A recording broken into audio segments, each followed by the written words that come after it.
नमस्कार मित्र हो, आज तुमच्यासाठी एक विशेष लेख आणलेला आहे.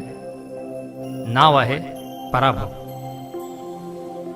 जिल्हा शिक्षणाधिकारी झाल्यानंतर जेव्हा मी कामावर रुजू झालो तेव्हा असे समजले की हा जिल्हा शालेय शिक्षण स्तरावर खूपच मागे पडला आहे. वरिष्ठ अधिकाऱ्यांनीही सांगितले की आपण ग्रामीण भागात जास्त लक्ष द्यावे. बस ठरवून टाकलं की महिन्यातले 8 ते 10 दिवस फक्त ग्रामीण शाळांसाठीच काढायचे. लगेचच ग्रामीण भागातल्या दौऱ्याची मोहीम सुरू केली. काही डोंगराळ व जंगली भागही होते. एके दिवशी सोबत काम करणाऱ्या कर्मचाऱ्यांकडून समजलं की एका डोंगराळ भागात बडेरी नावाचे एक गाव आहे. तिथे कोणीही शिक्षणाधिकारी जात नसत, कारण तिथे पोहोचण्यासाठी वाहन सोडून जवळजवळ 2-3 किलोमीटरपर्यंत डोंगराळ रस्त्यातून चालत जावे लागत असे. मग ठरवलं की दुसऱ्याच दिवशी तिथे जायला हवे. तिथे कोणीतरी PK व्यास हे मुख्याध्यापक होते. खूप वर्षापासून ते त्या पदावर होते आणि का कोण जाणे ते पद सोडायचंही नव्हते. मी आदेश दिला की त्यांना कोणीही आगाऊ सूचना देऊ नये. ही अचानक भेट असेल. दुसऱ्या दिवशी सकाळी आम्ही लवकरच निघालो. दुपारी 12 वाजता वाहन चालकाने सांगितले की साहेब, इथून पुढे 2-3 किलोमीटर डोंगरातून चालत जावे लागेल. मी आणि माझे 2 सहकारी चालत निघालो. जवळजवळ 1.5 तास होऊन गेला असेल. डोंगराळ कच्च्या रस्त्यावरून आम्ही वरती गावात जाऊन पोहोचलो. समोरच शाळेची पक्की इमारत होती आणि जवळजवळ 200 कच्ची घरे होती. शाळा छान स्वच्छ रंगवलेली होती. फक्त 3च वर्ग आणि प्रशस्त व्हरांडा. चारी बाजूंनी हिरवीगार वनराई. वर्गात गेलो तर 3 वर्गात जवळपास 150 मुलं अभ्यासात गर्क होती. खरं तर तिथे कोणीही शिक्षक नव्हता. एक वयस्क व्यक्ती व्हरांड्यात उभे होते. ते तिथे बहुधा शिपायाचे काम करत असावेत. त्यांनी सांगितले, मुख्याध्यापक गुरुजी येतच असतील. आम्ही व्हरांड्यात जाऊन बसलो. तेव्हा बघितले की एक 40-42 वर्षाचे सद्गृहस्थ आपल्या दोन्ही हातांमध्ये पाण्याच्या बादल्या घेऊन वर येत होते. पायजमा गुडघ्यापर्यंत ओढून घेतला होता आणि वर खादीचा कुर्ता होता. त्यांनी येताच आपला परिचय दिला. मी प्रशांत व्यास, इथला मुख्याध्यापक आहे. इथे या मुलांसाठी प्यायचे पाणी जरा खालून विहिरीतून आणावे लागते. आमचे शिपाई दादा जरा वृद्ध आहेत.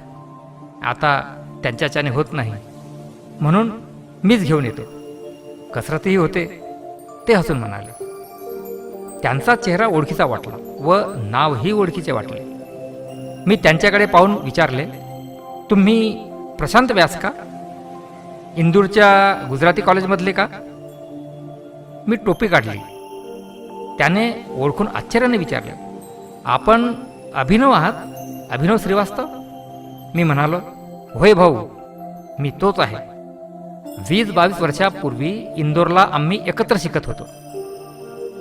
तो खूप हुशार आणि अभ्यासू होता.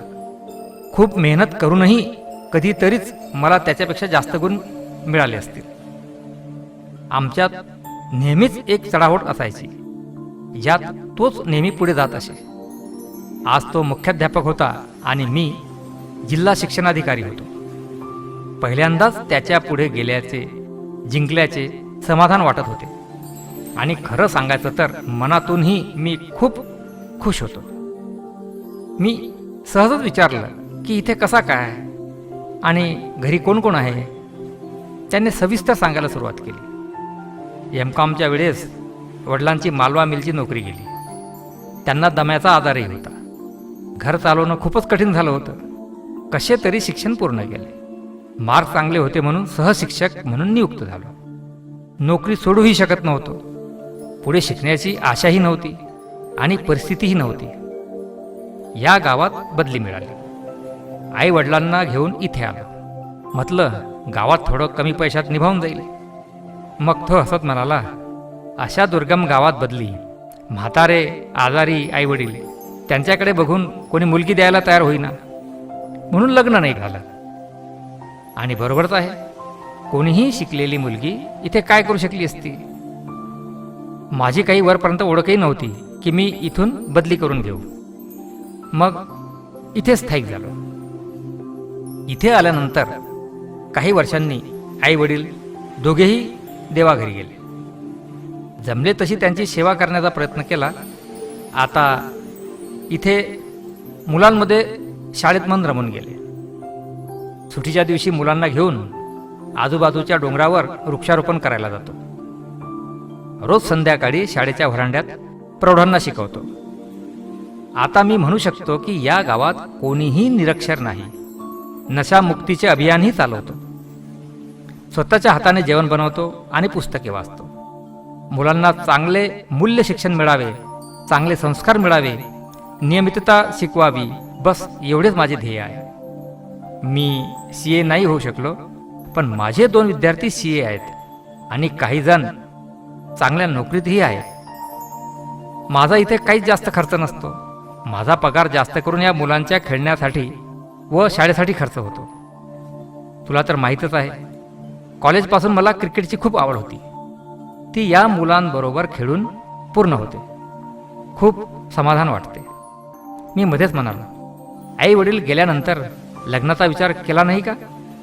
तो हसून म्हणाला, जगातील सर्वच चांगल्या गोष्टी माझ्यासाठी बनलेल्या नाहीत, म्हणून जे समोर येते ते चांगले बनवण्याचा प्रयत्न मी करीत असतो. त्याच्या त्या सहज हसण्याने मला आत खोलवर चिंब भिजवून टाकले. निघताना मी त्याला म्हणालो, प्रशांत, जेव्हा लागेल तेव्हा तुझी बदली मुख्यालयात किंवा तुला हवी असेल तिथं मी करून देईन. तो हसून म्हणाला, साहेब, आता खूप उशीर झाला आहे. आता इथेच या लोकांमध्ये मी आनंदात आहे, असे म्हणून त्याने हात जोडले. मला माझ्या यशप्राप्तीमुळे निर्माण झालेला अहंकार, त्याच्यापुढे निघून गेल्याचा गर्व, हा भ्रम, हे सगळे काही क्षणार्धात विरून गेले. तो आपल्या जीवनात त्रुटी, कष्ट आणि असुविधा असूनही खूप समाधानी होता. त्याचे हे सात्विक समाधान पाहून मी विस्मयचकित झालो. त्याच्या वागणुकीत कुठल्याही प्रकारच्या दुःखाचा किंवा तक्रारीचा सूर नव्हता. आपण माणसांची पारख सुखसुविधा, उपलब्धता, सेवा यांच्या आधारावर करत असतो, परंतु तो या सर्वांशिवाय सुद्धा परत मला मागे टाकून पुढे निघून गेला. निघताना त्या कर्मऋषीला हात जोडून भारावलेल्या मनाने मी एवढंच म्हणू शकलो, तुझ्या या पुण्य कामात कधी माझी आवश्यकता वाटली तर माझी आठवण जरूर ठेव मित्रा.